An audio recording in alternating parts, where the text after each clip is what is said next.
Hi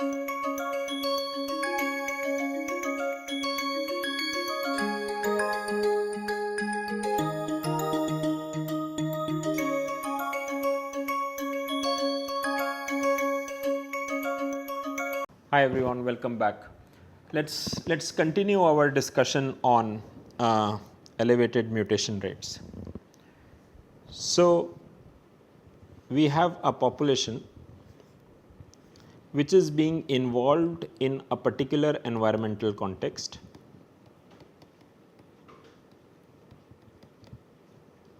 Evolved in an environmental context, and what is being selected for, like in LTEE and many other evolution experiments, is we are selecting for higher growth rate. That is the feature or the phenotype that is being selected for. And in this context, we saw last time that what ends up being selected is higher mutation rates. That some of these lines exhibit elevated mutation rate when the selection was actually for higher growth rate. And let's just conceptually try and understand that how this was accomplished. So this population, the ancestor population, has a very low mutation rate.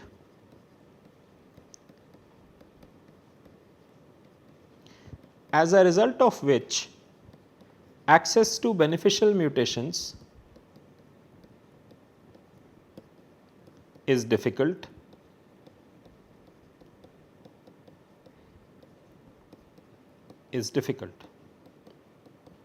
Because errors are happening so infrequently that finding the adaptive mutation is difficult.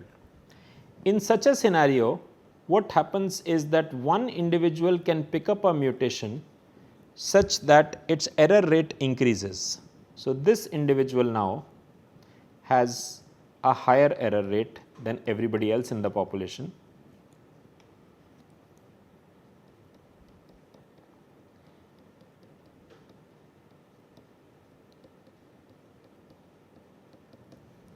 Than everybody else in the population, and as a result, the chances that this individual is going to divide and because of the elevated error rate produce an offspring which has a higher fitness, because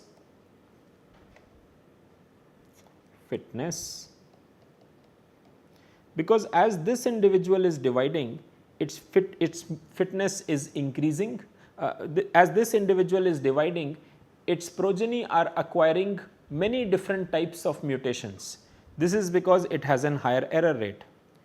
And one of those progeny, because it's sampling these mutations much more frequently than the ancestor, the chances are that one of those progeny is going to hit upon a mutation which increases fitness. This sampling of mutations is being done much more poorly as in the ancestral genotype as compared to this higher error rate genotype, because errors are occurring much more frequently in it and hence its sampling much better. As a result of this, what gets selected is this individual. So if we sort of draw upon if we draw a cell and its genotype, then what is happening is the first mutation that happens does not change fitness, it only changes mutation rate.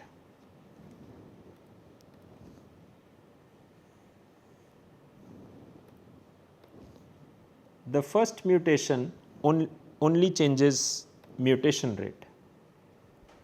So this has no effect on fitness.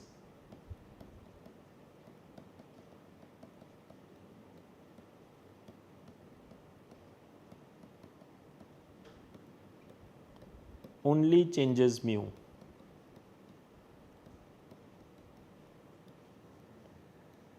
After that, because in this genotype mutations are happening much more frequently, chances are that one of the progeny is going to find a mutation such as this.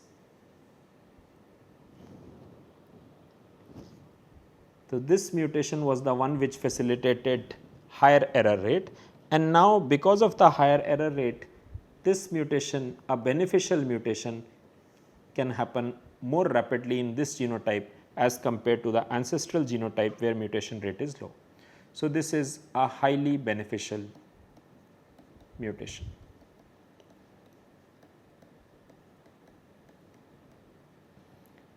By beneficial, we mean that it facilitated a higher growth rate.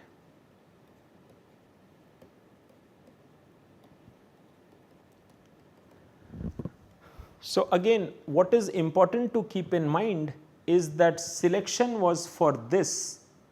This was the feature that was being selected for, as we wrote down here. What happened is this elevated mutation rate,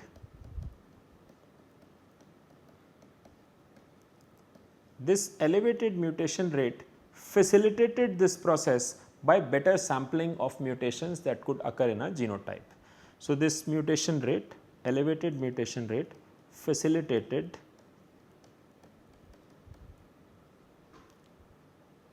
higher growth rates.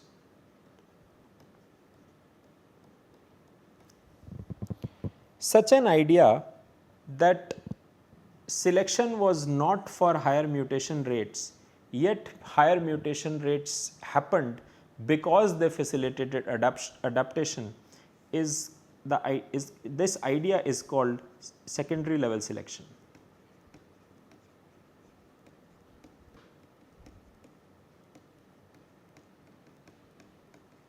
That primarily the selection that was operating in LTEE was for higher growth rate. It was not on mutation rate, yet mutation rate went up, not because higher mutation rate was selected for, but because higher mutation rate facilitated the increase towards higher growth rates via better and faster sampling of all sorts of mutations, in the process also sampling these beneficial mutations faster. And this has been seen repeatedly in different independent lines of the long term evolution experiment. In another interesting study from LTEE, what happened was, so at the start of the experiment we are starting with one genotype. This is the starting genotype.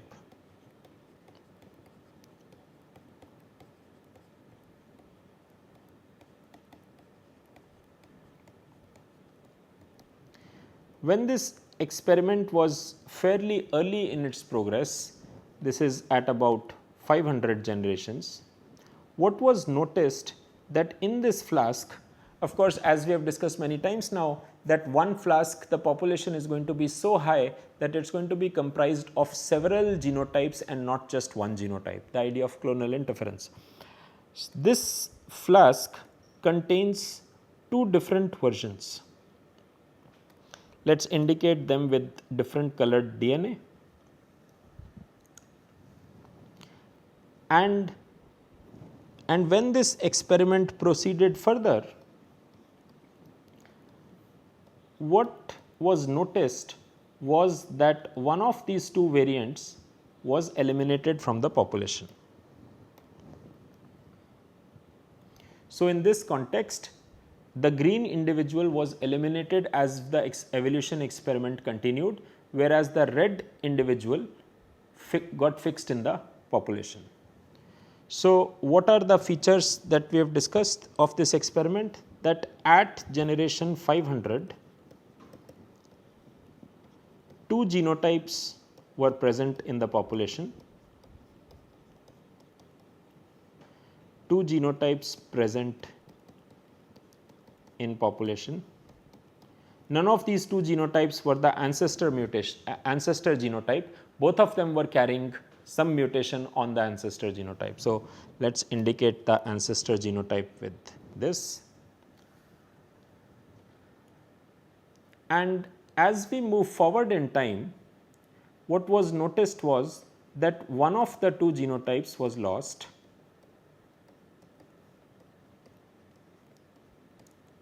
One of the two genotypes was lost.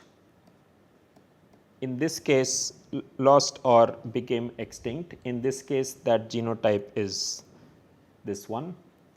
And along with that, the second genotype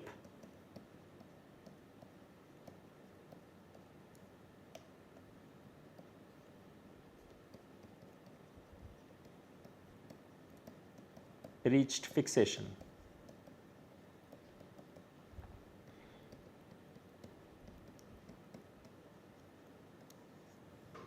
Which is the red genotype.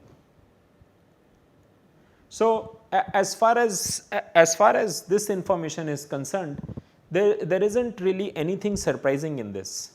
We expect clonal interference to be present in these microbial populations in flasks. We have seen simple calculations show that. So, the fact that there were two variants present in a flask is not surprising at all. And eventually, if there are two beneficial mutations in the same flask, they are obviously competing against each other, and what is going to happen is that one of them is going to go extinct and the other one is going to go fixation.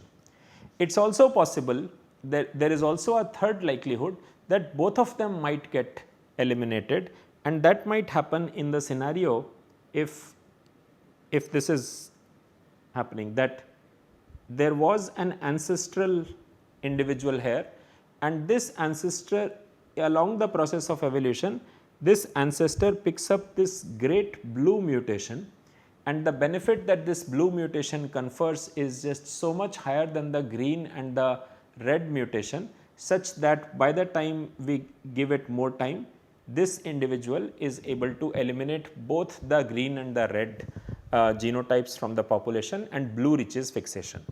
That is also possible. So, in that manifestation of experiment, both green and red would be eliminated. However, that was not what was seen here. What was seen here was that there were two genotypes at generation 500, and if we move forward a little bit, one of the two was lost, the other one reached fixation. So, there is nothing surprising here. Next, when these two mutations were characterized, what was noticed was that the green individual and the black genotype, the red genotype, both carried one mutation, and this mutation was in the same gene, which is called, so carried one mutation each.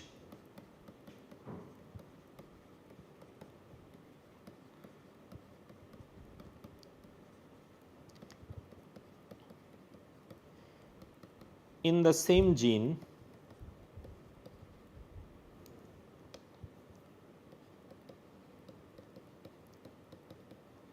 called top A. This stands for topoisomerase A.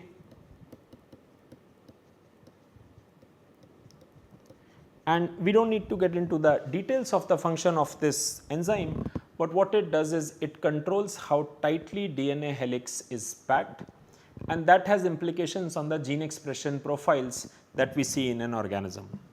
So, if this is the gene length, if this is the length of the gene top A, then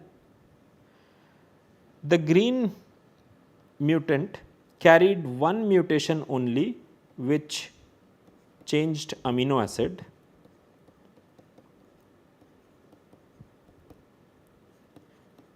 which means that this mutation was a non-synonymous mutation, whereas in the red mutant there was also only one mutation in topoisomerase A, and this mutation also only changed one amino acid, changed one amino acid.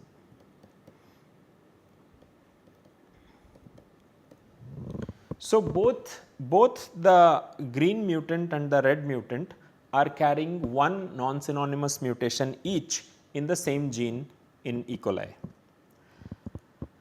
Now, when the relative fitness of these two individuals, of these two genotypes was characterized, what was found that the fitness of green mutant, so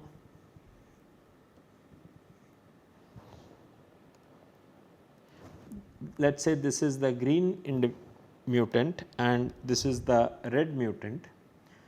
What was found was that fitness of green was greater than fitness of red. Now, here is where we have a little bit of a surprise take place, that now what we are saying is that we had a population, let us get rid of this ancestor one, we had a population in which we had two mutants, each one of which carried a single amino acid mutation in the same gene.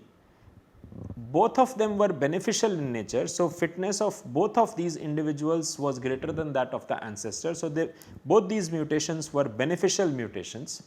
However, the green mutation conferred a higher benefit as compared to the benefit that was conferred by the red mutation. If that is the case, and we have these populations, as these populations have established themselves in the, these mutations have established themselves in the population, they have overcome drift, and it is only selection that is dictating their fate here on onwards. Despite that, what was seen was that the red individual, the lesser of the two fit individuals, won this competition between the two beneficial mutations in this experiment. Our null expectation at having been given all this information would have been that it should be the green individual which reaches fixation and it should be the red individual which is made extinct from the population. However, what was observed in this study was the opposite. The genotype which had the lower fitness eventually reached fixation. So, in the paper, this was published in Science in 2011, Pensky. So, in the paper, the notation, they give these two a name. So, the green one which has a higher fitness, but is eventually made extinct, is called eventual loser,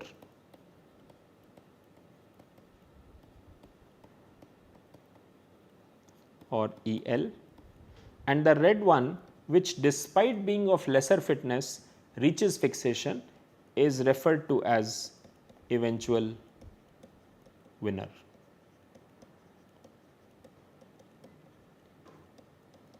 So, now the question is that how do we explain this fact that a lesser fitter genotype reached fixation? As a first test of this, observation, what was done was that we can repeat this experiment and see if the same outcome happens every time, or was that a freak incident that happened, a very rare chance event which resulted in lesser fit genotype taking over the population.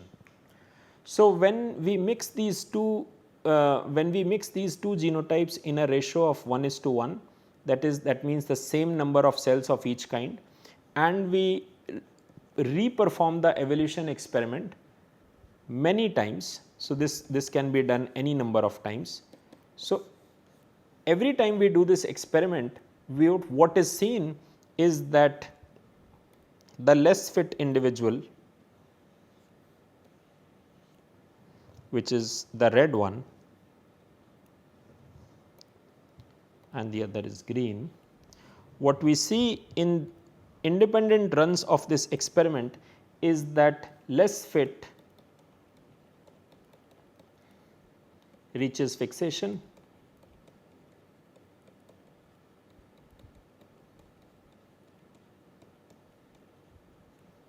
that is eventual winner, and the higher fitness background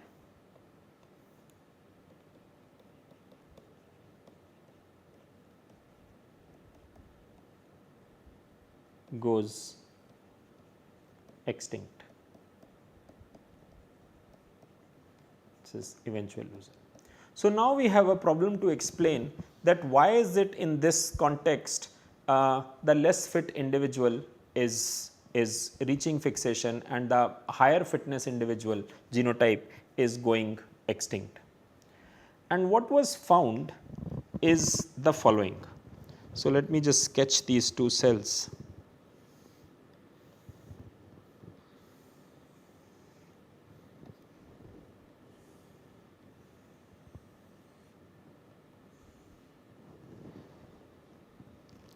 Let us make the DNA.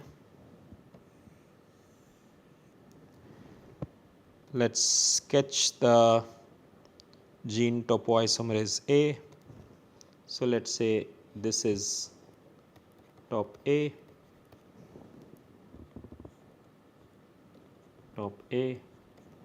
and this is the mutation that the less fit individual picked up, and in green is the mutation that higher fitness individual picked up. So, as far as the situation as it's shown on this cartoon is concerned, the green individual should win. However, there is another gene which is called SPO-T,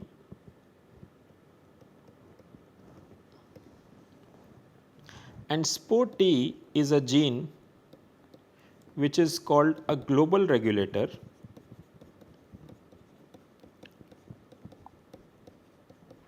and it is particularly important in starvation conditions for the cell.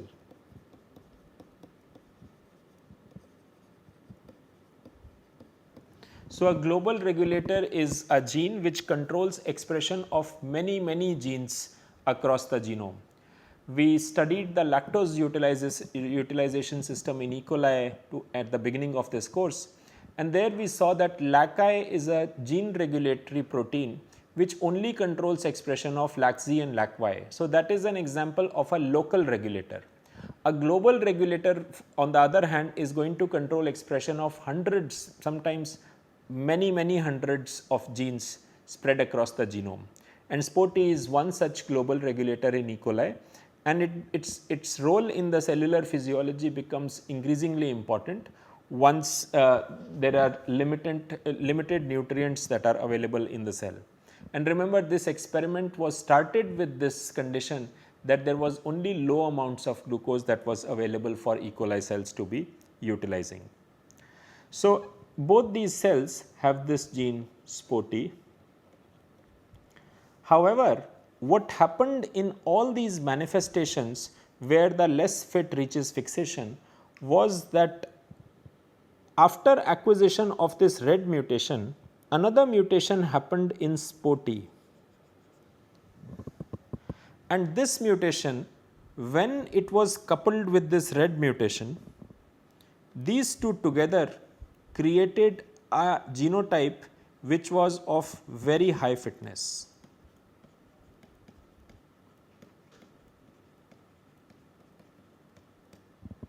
However, when that same mutation, if that same mutation was introduced in the higher fitness genome, these two mutations were not able to confer that high a fitness.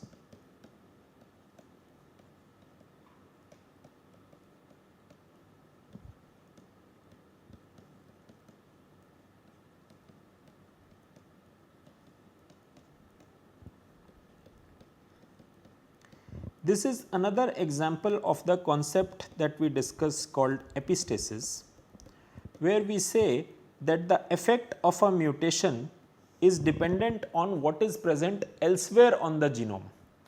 So, what we are seeing here is that when we have this orange mutation taking place in SPO-T in conjunction with a red mutation in top A, then the fitness gains that a cell makes are very high, as compared to if that same mutation in SPO-T was to happen in conjunction with the green mutation in top A, then the benefit that is conferred to the cell is not very high.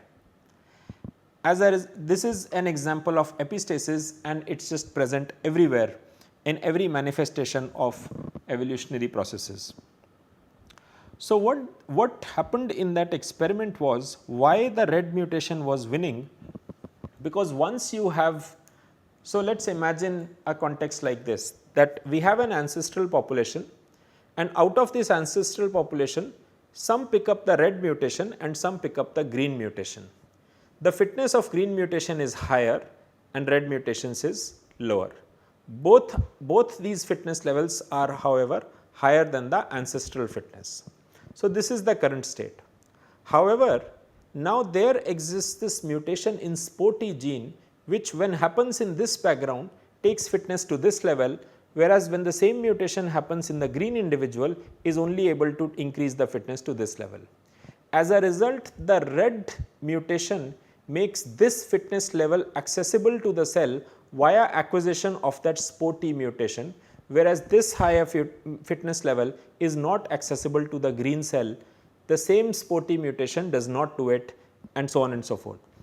As a result of this green population, which was originally lower in fitness as compared to the green individual, is able to fix in the population. So, this was another important lesson, that it is not, evolution is dictated not just by the mutations that have already happened, but it is also dictated by what a mutation that has happened and what all it can potentiate in a population. For instance, in this case the red mutation potentiated access to much higher fitness levels as compared to the green one, and hence that potential was realized by acquisition of a mutation in SPO-T and cells reaching much higher fitness levels. So, that concludes sort of discussion of this particular study. Next, I will leave you with a question which I want you to think before we start the next video. We started this discussion of fitness changing with number of generations as the follows, that as time progresses, time being measured in number of generations,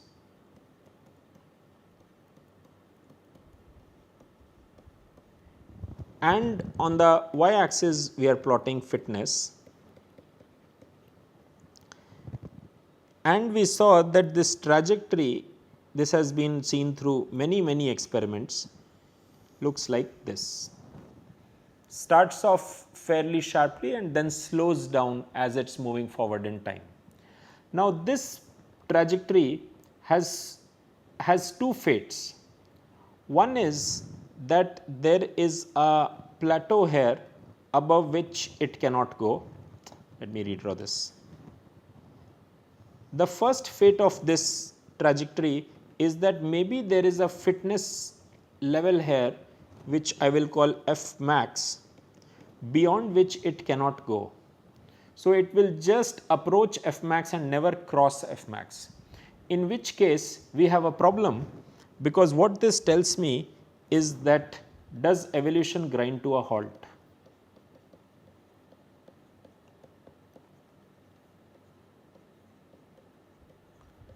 Because you can no longer increase. So, in that case, does that mean that at some point running the LTE experiment is not going to serve any purpose, because fitness cannot increase beyond a threshold? Alternatively, the other possibility is that this will continue to increase forever, but get increasingly slower, but it will increase forever. This leads us to a problem that if this is the case, then does this mean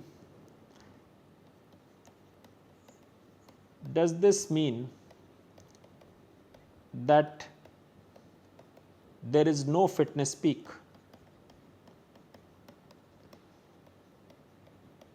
if evolution is continuing forever, then what does the concept of fitness landscape mean, where we saw that evolutionary trajectories can be visualized as climbing this mountain which is defined by sequence space and fitness as the dimensions of this hyperdimensional space. So both these views lead us to these following two problems. So what I would like is for you to think about these issues and sort of intuitively see that which of these two viewpoints are you comfortable with. One is that you cannot cross a fitness threshold, you can't go beyond F max, and the other is that you will keep on increasing, but the rate of increase will just keep getting slower and slower. Which of these two viewpoints is sort of closer to your intuition of how evolutionary processes will proceed in these microbial populations? And we will continue this discussion in the next video.